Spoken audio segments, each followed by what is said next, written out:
నమస్తే. మాజీ ముఖ్యమంత్రి జగన్మోహన్ రెడ్డి యూరప్ పర్యటనకు షరతులు విధించింది కోర్టు. సిబిఐ తరఫు న్యాయవాదులు అభ్యంతరం చెప్పారట. ఆయన పర్యటన తాలూకు ప్రతి వివరము సాకల్యంగా కోర్టుకు తెలియజేయాలి. ఆయన వెళ్ళేది తన కుమార్తెలు అక్కడ చదువుకుంటున్నారు. అక్టోబర్ 1 నుంచి 30 లోపల ఒక 15 రోజులు వెళ్ళి రావడానికి ఆయన పర్మిషన్ అడిగారు. సరే, ఇంతకుముందు కూడా వెళ్ళొచ్చారు ఆయన. దానికి సిబిఐ వాళ్ళు అనేది ఆర్థిక నేరాల్లో ఆయన నిందితుడు కాబట్టి ఆయన తిరిగి వచ్చిన తర్వాత మళ్ళీ సిబిఐ కోర్టుకు స్వయంగా హాజరు కావాలి. ఆయన ఎక్కడికి పోతారండి? ఆయన మాజీ ముఖ్యమంత్రి, ఆంధ్రప్రదేశ్తో సంబంధం ఉన్నవాడు, ప్రత్యక్ష రాజకీయాలు చేస్తున్నాడు. అండ్ దానికి స్పష్టమైన కార్యాచరణ ఉంది. రేపు పొద్దున్న దీపావళి నుంచి ఆయన ఏదో వేరే ప్రజలకి సంబంధించిన కార్యక్రమాల్లో నేరుగా ఇన్వాల్వ్ కానున్నారు. అయితే సిబిఐ కోర్టు ప్రస్తుతం ఆయన పర్యటనకు అనుమతి ఇచ్చిన తర్వాత కొన్ని కీలక ఆదేశాలు జారీ చేసింది. ఏమని? తమ కుమార్తెల వద్దకు వెళ్లేందుకు ఆయన అనుమతి అడిగినప్పటికీ పిటిషన్ పైన విచారించిన సిబిఐ ప్రత్యేక కోర్టు కొన్ని షరతులు విధించింది ఆయనకి.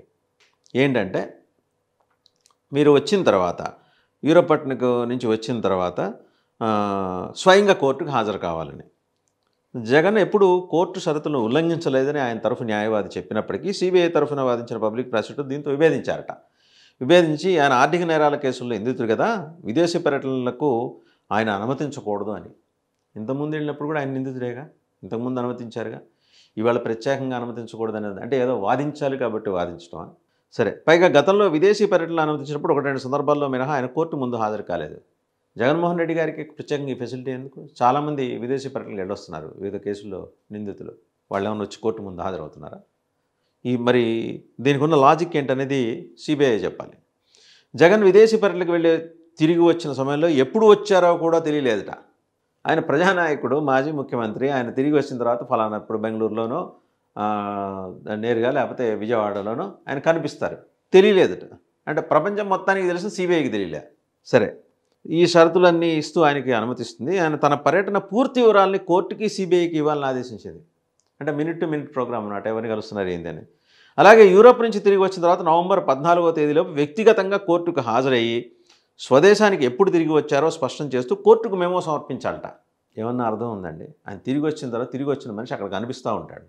మళ్ళీ నేను ఫలానప్పుడు వచ్చాను, నా ఆధార్ కార్డు నెంబర్ ఇది, నా పాన్ కార్డు నెంబర్ ఇది, నేను ఇన్ని రోజులు ఇక్కడ ఉన్నాను అని చెప్పేసి ఆయన వెళ్తున్నది పూర్తిగా వ్యక్తిగత పర్యటన. తన కుటుంబంతో గడపటం కోసం, తన కుమార్తెలు అక్కడ చదువుకుంటున్నారు కాబట్టి. అక్టోబర్ తొలి వారంలోనే యూరప్ పర్యటనకు వెళ్తే జగన్మోహన్ రెడ్డి గారు 15 రోజుల పాటు వ్యక్తిగత పర్యటనకు వెళ్ళి వచ్చిన తర్వాత జిల్లాల్లో జరిగే నిరసన కార్యక్రమాల్లో స్వయంగా హాజరవుతానని పార్టీ ఇప్పటికే చెప్పింది. అందరికీ తెలుసు, ప్రపంచం మొత్తం తెలుసు. బట్ సిబిఐ వారికి విడిగా ఒక మెమో సమర్పించాలట. సరే, దసరా అయిపోయిన తర్వాత వెళ్తున్నారు. వెళ్ళి దీపావళికి వస్తారు. ఆయన ఏం చెప్పాలో చెబుతారు, కోర్టుకి ఏం వివరాలు ఇవ్వాలో అవి కూడా ఇచ్చేస్తారు. సో చూసాం కదా, ఇప్పుడు ఆయనకు కోర్టు షరతులు విధించింది. షరతులు విధించిన తర్వాత ఆయన ఫాలో అవుతారు. ఆయన ఈ అవాయిడ్స్ బై ద లా. వస్తారు, ఇస్తారు, మళ్ళీ జనంలోకి వెళ్తారు. ఎప్పుడైతే డిజిటల్ బుక్ ప్రస్తావన తీసుకొచ్చారో మరుసటి రోజే సిబిఐ కోర్టులో ఈ రకమైన వాదన వినిపించడం అనేది రాజకీయంగా ఏంటంటే ఆయన్ని ఉక్కిరి సఫకేట్ చేద్దామని. ఆయన సఫకేట్ కాడు. ఫస్ట్ ఆఫ్ ఆల్ ప్రతి ఛాలెంజ్ని ఆయన స్వీకరిస్తారు, దానికి తగ్గట్టుగా తన వ్యూహాన్ని. సింపుల్. మొన్న ఏమన్నారు, మీ మీద అనర్హత వేటు వేస్తా ఉన్నారు. వేసుకోండా, మేమందరం కలిసి మళ్ళీ మూకుమ్మడిగా రాజీనామాలు చేసి జనంలోకి వెళ్తాను. ఒక్కసారిగా కూటమి ప్రభుత్వం గొంతులో పచ్చలకాయ పడింది. ఎందుకంటే బీజేపీకి ఇప్పుడు ఈ 11 చోట్ల బీజేపీకి అర్జెంటుగా తెలుగుదేశం లేకపోతే కూటమి ఎమ్మెల్యేని గెలిపించుకోవాల్సినంత నెసిటీ బీజేపీకి, కేంద్రంలో బీజేపీకి లేదు. రాష్ట్రంలో బీజేపీకి ఆ రకమైన అవసరాలు ఉంటాయి. ఎందుకంటే రాష్ట్ర బీజేపీకి కేంద్ర బీజేపీకి ఎప్పుడూ ఆ వ్యత్యాసం, తారతమ్యాలు కనిపిస్తూనే ఉంటాయి. కేంద్రంలో ఒక డెసిషన్ తీసుకుంటారు, దానికి భిన్నంగా ఇక్కడ ఆరోగ్య శాఖ మంత్రి సత్యకుమార్ గారు మాట్లాడుతుంటారు. కేంద్రమే 17 ప్రభుత్వ మెడికల్ కాలేజీకి పర్మిషన్ ఇచ్చింది. దాన్ని ఎలా ఇచ్చారో అని చెప్పేసి ఈయన అడుగుతారు. అండ్ మీ తాతగారు కూడా దీన్ని రద్దు చేయలేరని. ఆయన ఎలాగూ రద్దు చేయలేరు, వారు దివంగతులయ్యారు, స్వర్గస్థులయ్యారు జగన్మోహన్ రెడ్డి గారి తాతగారు. బట్ దీని సంగతి ఏంటి అనేది, ఆ వచ్చే కాంట్రాక్టులు ఎలా వస్తారో, ఎలా తీసుకుంటారని. 261 ఎకరాలు 26,100 రూపాయలకి కట్టబెట్టే ఒక బృహత్తర కార్యక్రమం. వాళ్ళ దాంట్లో వాళ్ళు రాసుకున్న ఆ డ్రాఫ్ట్ కాపీలోనే ఉంది. ఏడాదికి ఎకరానికి 100 రూపాయలు అనే మాట స్పష్టంగా ఉంది. ఇక 26,000 అంటే ఈ బిడ్డర్స్, సక్సెస్ఫుల్ బిడ్డర్సు మరి ఆ 4 కాలేజీకి 4 వస్తారో, ఒకళ్ళే వస్తారో వాళ్ళకి అప్పచెప్తారు. దాన్ని ఆయన అడ్డుకుంటానన్నారు. ఒకటి, రెడ్ బుక్ కారణంగా బాధితులైన వారందరికీ, వైసీపీ కార్యకర్తలతో సంబంధం లేకపోయిన బాధితులైన అందరూ కూడా ఆయన ఒక యాప్ ఇచ్చారు. దాంట్లో స్కాన్ చేసి వాళ్ళ డీటెయిల్స్ రిజిస్టర్ చేయమన్నారు. సఫికేషన్ ఇది. ప్రభుత్వానికి. ఆయన అసెంబ్లీకి రాకపోతే అల్లరి చేద్దాం అనుకున్నారు. దేవుడే క్షమించలేదు, పూజారి నేనేం చేస్తానని స్పీకర్ గారు అంటారు. పోనీ అదేదో హైకోర్టుకి చెప్పాలి. లేదు మాకు అలాంటి మాకు రూల్ బుక్లో ఉంది, ఇలా 1/10 of the strength 1/10 of the house strength లేకపోతే వాళ్ళకి ప్రతిపక్ష హోదా ఇవ్వమని రూల్ బుక్లో ఉన్న విషయం హైకోర్టుకి నివేదిస్తే హైకోర్టు ఏదో ఒక నిర్ణయం తీసుకు హైకోర్టుకి చెప్పరు. అండ్ ఆల్రెడీ జగన్మోహన్ రెడ్డి గారి పిటిషను హైకోర్టులో విచారణలో ఉండగానే ఈయన రూలింగ్ ఇచ్చేశారు స్పీకర్ గారు. దాన్ని కూడా మళ్ళీ ఈయన సవాల్ చేశారు.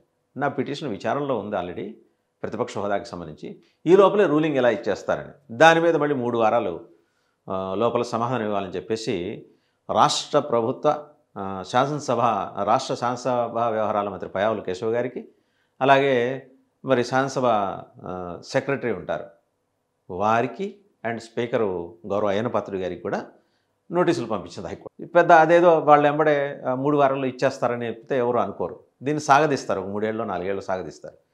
ఆయనకి ఏంటంటే ఎలాగైనా అనర్హత వేటు వేయాలి. ఆయన కూడా చేస్తే వేసుకోండి, ఎంబడే మీరు డిస్క్వాలిఫై చేస్తే మనం జనంలోకి వెళ్తాం. ఇప్పుడు ఈ 11 సీట్ల కోసం నరేంద్ర మోడీ గారు, అమిత్ షా గారు వచ్చేసి నడుముకి అవి ఇవి కట్టేసుకొని కూటమి తరఫున నుంచిన అభ్యర్థులకు ప్రచారం చేస్తారన్న ఆశ అయితే లేదు. ఎందుకంటే వాళ్ళ ప్రయారిటీలు వేరు కేంద్రంలో. ప్రస్తుతం వాళ్ళు గవర్నమెంట్ నడుపుకుంటున్నారు. సో అవసరమైతే ఇక్కడ 2 ఇంజన్లు ఉన్నాయి కదా, ఆ 2 ఇంజన్లతో చేసుకోండి, మళ్ళీ మా 2 ఇంజన్లు ఎందుకు, 4 ఇంజన్లు ఎందుకు, మీరు ఆ 2 ఇంజన్లతో లాగించేయండి. అండ్ ఈ 11 కూడా ఒకవేళ అంటే కూటమి నాయకులు, రాష్ట్రంలో ఉన్న కూటమి నాయకులు భావిస్తున్నట్టు జగన్మోహన్ రెడ్డి గారిని వైపౌట్ చేసేసి ఆ పార్టీని విజయకేతంగా ఎగరేసినా బీజేపీకి పెద్ద ఫరక్ పడదు. బీజేపీకి లాంగ్ టర్మ్ గోల్స్ ఉంటాయి ఇప్పుడు కూడా. అంటే సుదీర్ఘకాలంలో అనుసరించాల్సిన వ్యూహాలకు సంబంధించి ఎప్పటికప్పుడు ఎత్తుగడల మార్పు కోసం ప్రత్యేకంగా నిపుణుల బృందం పనిచేస్తూ ఉంటుంది. అది చాలా స్పష్టం, అది పనిచేస్తూ ఉంటుంది. మరి అయినా కూడా ఎందుకు ఇంత ఉక్కిరిబిక్కిరి చేసేసి ఏదో జరిగిపోతోంది, మేము ఏదో చేసేస్తున్నాం? డెఫినెట్గా రాష్ట్రంలో అభివృద్ధి జరుగుతుంటే అభినందిద్దాం. ఎవరు చేసినా అభివృద్ధిని అభినందించాల్సిందే, దాంట్లో ఎలాంటి డిస్ప్యూట్ లేదు. బట్ ఈ ఒక్క వ్యక్తిని, ఈ ఒక్క నాయకుడిని సఫికేట్ చేసినందువల్ల వచ్చే ప్రయోజనాలు ఏమీ లేవు. జనం గమనిస్తున్నారు. ఇవాళ రేపు ఏంటంటే ఏం జరుగుతున్నా తెలుసుకోవడానికి మీరు చెప్పకపోయినా ఆర్టీఐ ఉంది. మీరు ఆర్టీఐలో ఇవ్వకపోతే దానికి గల కారణాలను విశ్లేషించే మేధో సంపత్తి ఉన్న వాళ్ళందరూ కూడా రెడీగా ఉన్నారు. సో అందువల్ల ఏంటంటే ప్రజాస్వామ్యంలో ఎవరికి ఇవ్వాల్సిన గౌరవం వాళ్ళకి ఇవ్వాలి. అలాగే ప్రోటోకాల్స్ ఏమున్నాయి, చట్టం ఏం చెప్తోంది, శాసనసభ రూల్స్ ఏం చెప్తున్నాయి, అవన్నీ కూడా మనం తెలుసుకోవాలి. వాళ్ళందరికీ తెలియనివి, వాళ్ళందరూ సీజన్డ్ పాలిటీషియన్స్. అయ్యన్నపాత్రుడు గారు కావచ్చు, యనమల రామకృష్ణుడు గారు కావచ్చు, వీళ్ళు ఇవాళ నిన్న వచ్చిన వాళ్ళు ఏం కాదు. వాళ్ళు శాసనసభ వ్యవహారాల మీద క్షుణ్ణంగా అవగాహన ఉన్నవాళ్ళు. వాళ్ళు ఈ రకంగా దేవుడు వరం ఇవ్వలేదు, పూజారి ఏం చేస్తారని మాట్లాడేంత మాత్రాన ఏదో అయిపోదు. ప్రతి ఛాలెంజ్ని స్వీకరించి జనంలోకి వచ్చి వివరించి చెప్పడానికి నేరుగా క్యాడర్స్ తోటి కనెక్షన్ పెట్టుకొని మరీ జగన్మోహన్ రెడ్డి గారు దీపావళి తర్వాత వస్తున్నారు. కాబట్టి చూద్దాం ఏం జరుగుతుంది.